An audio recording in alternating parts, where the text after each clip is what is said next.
Mi hermano intentó quemar a mi prometido el día de nuestra boda, y cuando descubrí toda la verdad, entendí que le debo una. No sé ni por dónde empezar. Soy Sara, y el día de mi boda, que se suponía que sería el más feliz de mi vida, se convirtió en una pesadilla. Mi hermano Michael irrumpió en la ceremonia, roció gasolina en el altar, lo prendió fuego y atacó a mi prometido, Brandon. Todo el mundo pensó que estaba loco, yo incluida. Pero cuando descubrí la verdad, entendí que Michael me salvó la vida. Llevaba meses sintiéndome mal, temblores en las manos, mechones de pelo en la almohada y una niebla mental que me hacía olvidar cosas básicas. Los médicos decían que era estrés por la boda, y Brandon, siempre tan atento, me aseguraba que todo estaría bien. Yo le creía, lo amaba. Nos conocimos hace 3 años, y él parecía perfecto, encantador, trabajador, con planes de formar una familia. Pero algo no encajaba, aunque no podía señalar que, el día de la boda llegó, y todo parecía un sueño. La iglesia estaba llena de flores, mi vestido era hermoso y los invitados sonreían. Estaba nerviosa, pero feliz. Brandon me miraba desde el altar, con esa sonrisa que me hacía sentir segura. El sacerdote empezó a hablar, y justo cuando íbamos a decir los votos, se escuchó un grito. Las puertas de la iglesia se abrieron de golpe, y ahí estaba Michael, mi hermano mayor, con una lata de gasolina en la mano. «Este tipo es un monstruo», gritó. Antes de que alguien pudiera reaccionar, roció gasolina sobre el altar y prendió un encendedor. Las llamas subieron rápido, y el caos estalló. La gente corría, gritaba, mi madre Linda lloraba, y mi padre David intentaba detener a Michael. Yo estaba paralizada, sin entender nada. Entonces, vi a Brandon retroceder, pero Michael se lanzó sobre él, tirándolo al suelo. «No dejaré que la mates», rugió. En medio del desastre, Brandon me agarró por el brazo, usándome como escudo mientras Michael lo perseguía. Sentí un pinchazo en el abdomen. Grité, y vi sangre manchando mi vestido. Brandon tenía una navaja en la mano, y su mirada no era la del hombre que amaba. Era fría, calculadora. Michael lo empujó lejos de mí, y la navaja cayó al suelo. La herida no era profunda, pero dolía como el demonio, y el shock me hizo caer de rodillas. Los bomberos y la policía llegaron rápido. Apagaron el fuego, pero el altar estaba destruido. Michael fue esposado mientras gritaba, «Sara, te está envenenando». Brandon, con quemaduras leves en el brazo, fue llevado en una ambulancia. A mí me atendieron los paramédicos por la puñalada. Era superficial, pero no podía dejar de temblar, y no era solo por la herida. ¿Envenenando? Michael había perdido la cabeza. En el hospital, mientras me cosían, mi cabeza era un desastre. Michael siempre había sido protector, a veces demasiado. De pequeño, me peleaba con cualquiera que me molestara. Pero esto era otro nivel. ¿Por qué atacar a Brandon? ¿Y qué era eso del envenenamiento? Mis padres estaban destrozados. Mi madre no paraba de llorar, diciendo que Michael siempre fue un problema. Mi padre solo miraba al suelo, sin decir nada. Un policía me dijo que Michael quería hablar conmigo. Estaba detenido, pero me dejaron verlo. Lo encontré en una celda, con el rostro golpeado pero los ojos firmes. «Sara, tienes que creerme», dijo, agarrando los barrotes. «Brandon te está envenenando con mercurio. Encontré un diario en su oficina. Lleva meses dándote dosis pequeñas, y hoy planeaba matarte con una dosis final en el brindis». Quise gritarle que estaba loco, pero no pude. Michael no era de inventar cosas. Me dijo que sospechó de Brandon cuando notó que yo estaba cada vez más débil. Revisó su oficina a escondidas y encontró un diario donde anotaba las dosis de mercurio que me daba en el café o la comida. También había correos con un farmacéutico, Frank, que le conseguía el veneno. Michael intentó denunciarlo, pero el tío de Brandon, Richard, el jefe de policía, bloqueó todo. «Tiene un seguro de vida a tu nombre por $3 millones», dijo Michael. «Si mueres, él se queda con todo». Mi estómago se revolvió. Recordé mis síntomas, los temblores, la caída del pelo, la confusión. Todo encajaba. Le prometí a Michael que investigaría, aunque no sabía por dónde empezar. En el hospital, pedí pruebas más específicas. Mientras esperaba, revisé mi teléfono. Encontré mensajes de Brandon que ahora me parecían fríos, y noté algo raro en nuestra cuenta bancaria compartida. Había transferencias a cuentas que no reconocía. ¿Cómo no lo vi antes? Cuando llegaron los resultados, el doctor me miró serio. «Sara, tienes niveles peligrosos de mercurio en tu cuerpo. Necesitamos empezar un tratamiento de quelación urgente o podrías tener daños permanentes». Me derrumbé. Michael tenía razón. Brandon, el hombre que me juraba amor, estaba matándome lentamente. Me conectaron a una máquina para limpiar mi sangre, y mientras estaba ahí, lloré. No por la boda arruinada ni por la puñalada. Lloré porque el hombre que amaba quería matarme, y mi hermano arriesgó todo para salvarme, pero aún había muchas preguntas. ¿Por qué Brandon hizo esto? ¿Quién más estaba involucrado? ¿Y cómo iba a seguir adelante después de algo así? Lo único claro era que le debía mi vida a Michael. Sin él, estaría muerta. Los días siguientes en el hospital fueron un infierno. Entre las sesiones de quelación para sacar el mercurio de mi cuerpo y las visitas de la policía, apenas tenía tiempo para procesar lo que pasaba. Mi herida en el abdomen sanaba, pero mi cabeza era un caos. Cada vez que cerraba los ojos, veía la mirada fría de Brandon, la navaja en su mano y el fuego devorando el altar. Mi madre venía todos los días, trayendo sopa y palabras de consuelo, pero yo notaba la tensión en su voz. Mi padre, en cambio, estaba distante, como si no supiera cómo lidiar con esto. Y Michael, él seguía detenido, enfrentando cargos por incendio y agresión. Un detective, Ramírez, se convirtió en mi contacto principal. Era un tipo serio pero justo, y parecía el único dispuesto a escuchar la historia de Michael sin descartarla como locura. Le conté todo lo que mi hermano me dijo, el diario, el mercurio, el seguro de vida y la conexión con el farmacéutico Frank y el tío de Brandon, Richard, el jefe de policía. Ramírez tomó notas, pero me advirtió que probar algo así no sería fácil. Richard tiene mucho poder en este pueblo, dijo. Y si está involucrado, va a cubrir sus huellas. Decidí tomar el asunto en mis manos. No podía quedarme esperando mientras mi vida se desmoronaba. Pedí a mi mejor amiga, Margaret, que me ayudara. Ella era la única persona en la que confiaba plenamente, además de Michael. Margaret siempre había sido desconfiada con Brandon, diciendo que era demasiado perfecto para ser real. Ahora entendía por qué. Le pedí que fuera a mi apartamento, donde vivía con Brandon, y buscara cualquier pista. No quería volver ahí yo misma, el solo pensamiento me daba náuseas. Mientras tanto, en el hospital, los médicos me explicaron que el mercurio había hecho estragos en mi cuerpo. Los temblores y la pérdida de cabello eran solo la punta del iceberg. Si no hubiera empezado el tratamiento, podría haber tenido daños neurológicos permanentes o algo peor. Cada sesión de quelación me dejaba agotada, pero también me daba tiempo para pensar. ¿Cómo no vi las señales? Brandon siempre insistía en preparar mi café, decía que era su manera de cuidarme. Ahora me daba cuenta de que cada taza era una dosis más de veneno. Margaret me llamó 2 días después, con la voz temblorosa. Sara, tienes que venir a verlo tú misma, dijo. Encontré algo en el escritorio de Brandon. Me escapé del hospital esa noche, con una bata cubriendo mi ropa de paciente. Cuando llegué al apartamento, Margaret me mostró un cajón secreto en el escritorio. Dentro había un cuaderno negro, con páginas llenas de notas en la letra de Brandon. Detallaba todo, las fechas en que me daba mercurio, cuánto ponía en mi comida o bebida y cómo mis síntomas progresaban. Había frases como Sara está más débil, pronto no notará nada y el brindis será el golpe final. También mencionaba a Frank, el farmacéutico, y pagos que le hacía por el mercurio. Me senté en el suelo, con el cuaderno en las manos, sintiendo que el mundo se derrumbaba otra vez. Pero no era solo el diario. Margaret encontró extractos bancarios que mostraban transferencias de mi cuenta a una en el extranjero. Brandon había estado robándome durante meses, moviendo dinero que yo ni sabía que faltaba. Y luego estaba lo del seguro de vida. Encontramos una copia del contrato, firmado a mi nombre, por $3 millones. No recordaba haber firmado nada, pero mi firma estaba ahí. ¿La falsificó?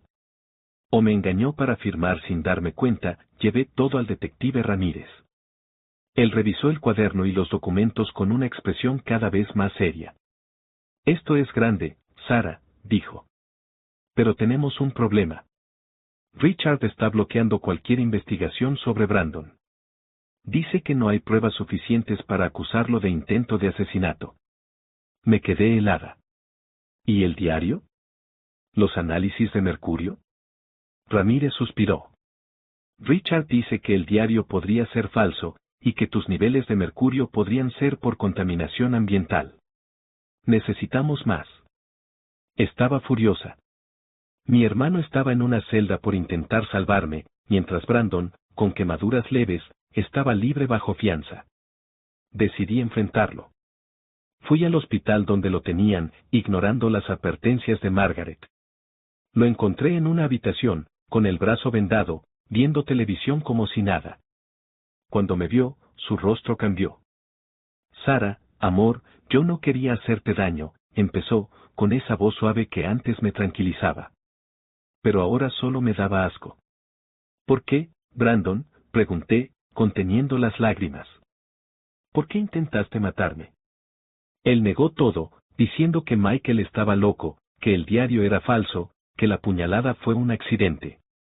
Pero sus ojos lo delataban. Había algo oscuro ahí, algo que nunca había notado antes. Me fui antes de que pudiera manipularme más, pero no sin antes grabar la conversación con mi teléfono, por si servía de algo. Esa noche, Ramírez me llamó. Habían rastreado a Frank, el farmacéutico. Lo interrogaron, y aunque al principio lo negó todo, colapsó cuando le mostraron el diario. Confesó que Brandon le pagó para conseguir mercurio, diciendo que era para un proyecto científico.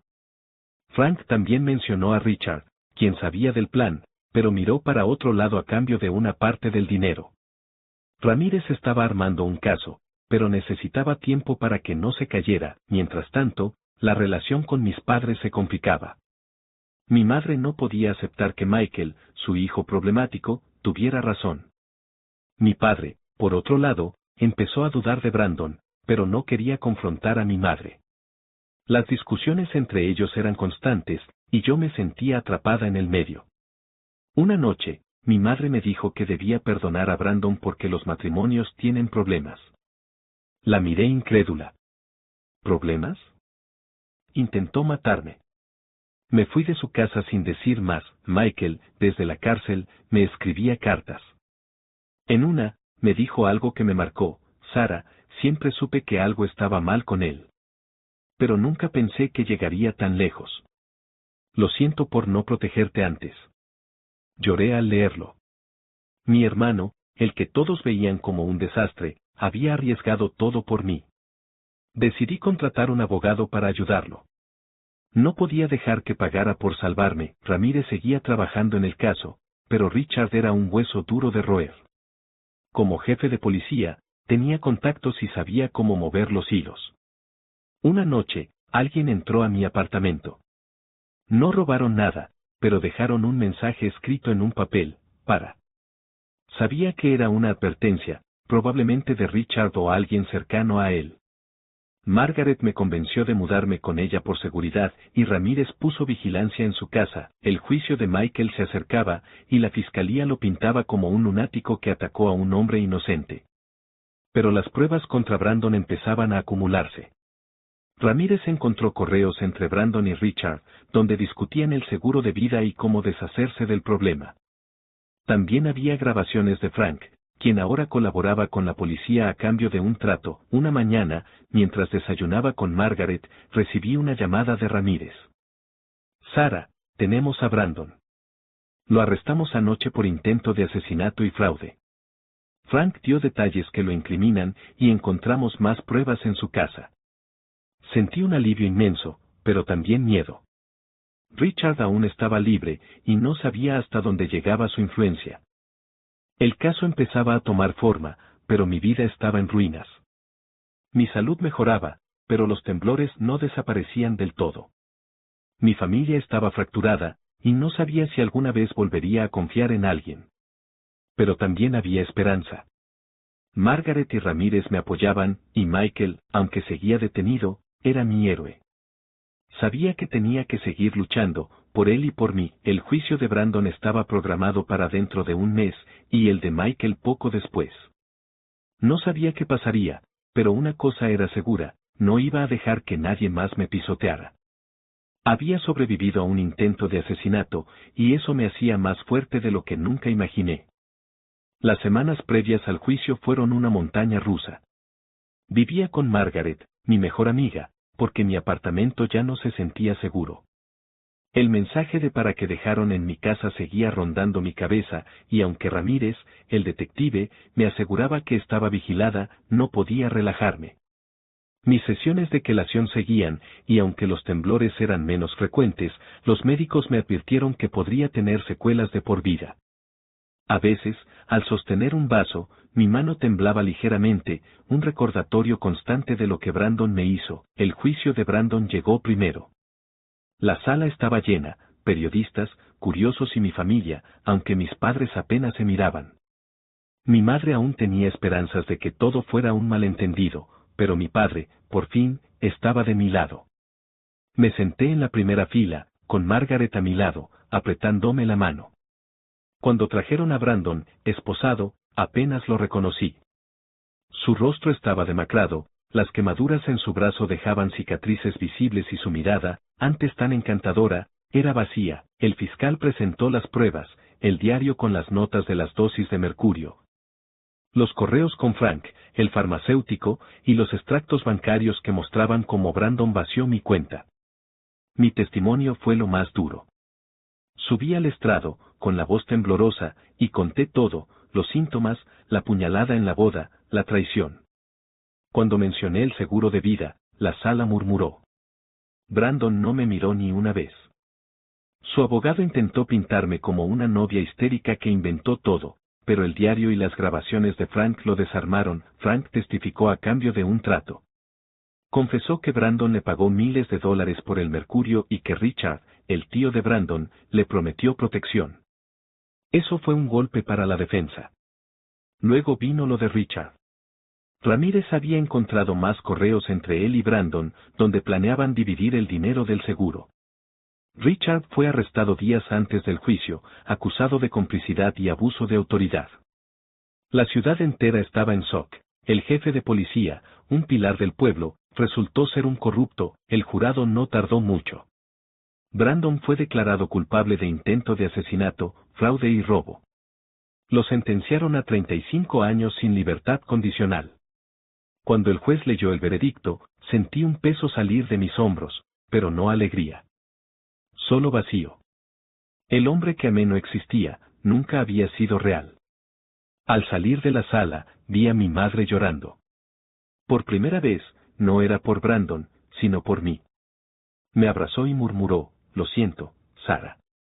Mi padre se unió, y aunque no arregló todo, fue un comienzo. El juicio de Michael fue diferente. La fiscalía quería castigarlo por el incendio y la agresión, pero el abogado que contraté usó las pruebas del caso de Brandon para demostrar que Michael actuó para salvarme. Mostró el diario, los análisis de mercurio en mi sangre, y hasta llamó a Ramírez como testigo. El jurado lo vio como un héroe, no como un criminal. Lo condenaron a 1 año de libertad condicional por el incendio, pero sin cárcel. Cuando salió del juzgado, corrí a abrazarlo. Gracias, le susurré. Él solo sonrió y dijo, siempre te cuidaré, hermanita. Después de los juicios, la vida no volvió a la normalidad, porque mi normalidad ya no existía. Mis padres intentaron reconciliarse, pero las tensiones eran demasiadas. Terminaron divorciándose meses después. Mi madre se mudó a otra ciudad, buscando un nuevo comienzo, y mi padre se quedó cerca, visitándome cuando podía. La relación con ellos nunca volvió a ser la misma, pero aprendí a aceptarlo. La traición de Brandon me enseñó que el amor no siempre es suficiente para mantener a una familia unida. Mi salud mejoró, pero los temblores leves seguían. Los médicos dijeron que eran secuelas permanentes, un recordatorio de lo cerca que estuve de morir.